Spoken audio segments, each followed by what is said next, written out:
ለ372 ዓመታት እንቅልፋቸውን ተኝተው ከ372 ዓመታት በኋላ የነቁትን ቅዱሳን ሰባቱን ባልንጀራሞች ስንቶቻችሁ ታውቋቸዋላችሁ?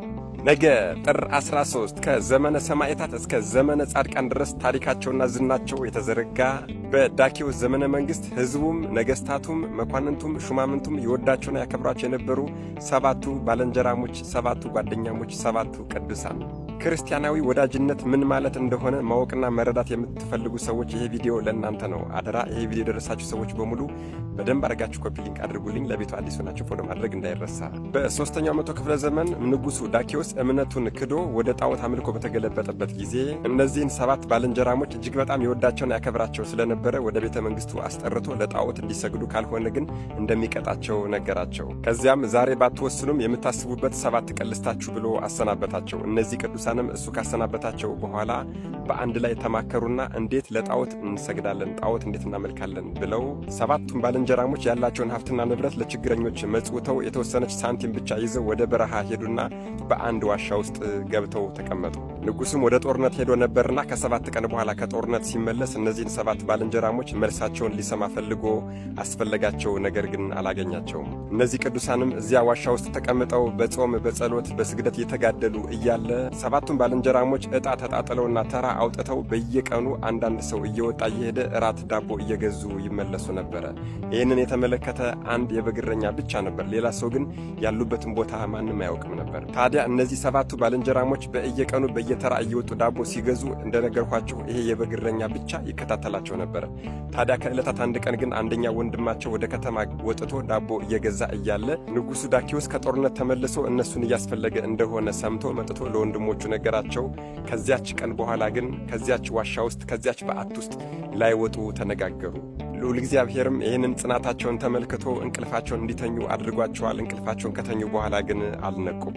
በዚህ ጊዜ በየቀኑ እየመጡ ዳቦ ሲገዙ ይመለከታቸው የነበረው ያ የበግ እረኛ ሲቀሩ ጊዜ እጅግ በጣም ተጨንቋል። በመጨረሻም የሞቱ ስለመሰለው ተጋድሏቸውን በአንድ የድንጋይ ሰሌዳ ላይ ጽፎ ወደ ውስጥ ወደ ዋሻ ወርውሮ ዋሻውን ያሉበትን ዋሻ ወደ ውስጥ ሳይገባ በውጭ በኩል በትልቅ ድንጋይ ዘጋው። እነዚህ ቅዱሳንም ተኝተዋልና አልነቁም። ነገር ግን የተኙት ለ372 ዓመታት ነበር። አዎ ለ372 ዓመታት። ታዲያ ከ372 ዓመታት ግን እግዚአብሔር ሊገልጻቸው ፈልጓልና አንድ የበግ እረኛ ድንጋዩን ለሥራ ፈልጎት ያ ዋሻ የተዘጋበትን ድንጋይ ፈነቀለው።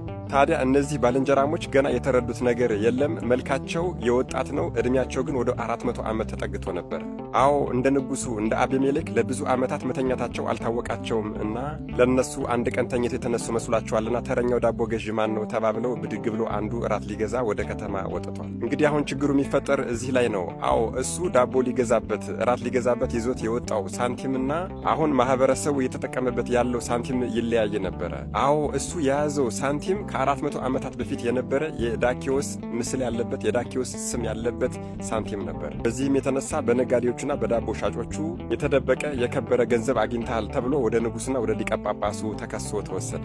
እሱም የሆነውን ነገር በዳኪዎስ ዘመነ መንግሥት ያለ መስሎታልና እስከ 7 ባልንጀራሞቹ ድረስ ያለውን ታሪክ ተናግሯል። ንጉሡና ሊቀ ጳጳሱም በዓይናችን ካላየን አናምንም ብለው ከዚህ ከአንደኛ ወንድም ጋር ወደ ዋሻው አብረው ሄደዋል። ወደ ዋሻው ይዟቸው በሄደ ሰዓት ወደ ዋሻው ሲገቡ እነዚህ 6ቱ ባልንጀሮቹ እጃቸውን ዘርግተው ቀጥ ብሎ ጸሎት ሲያደርጉ እጃቸው እንደ ፋና ሲያበሩ ከመሬትም ከፍ ብለው ተመለከቷቸው። አዎ ንጉሡና ሊቀ ጳጳሱ እጅግ በጣም ደንግጠዋል።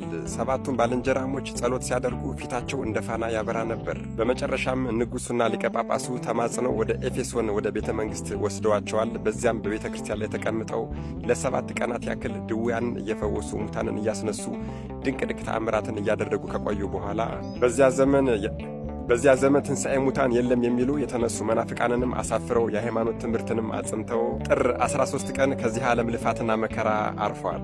ወገኖች የእግዚአብሔር ሥራ ግን እጅግ በጣም አይገርማችሁም? አምላከ ቅዱሳን መድኃኔ ዓለም ኢየሱስ ክርስቶስ ከ7ቱ ባልንጀራሞች ረድኤት፣ በረከት፣ ምልጃ፣ ቃል ኪዳን፣ ፍቅር፣ ጽናት አይለየን። አሜን። ይቆየን።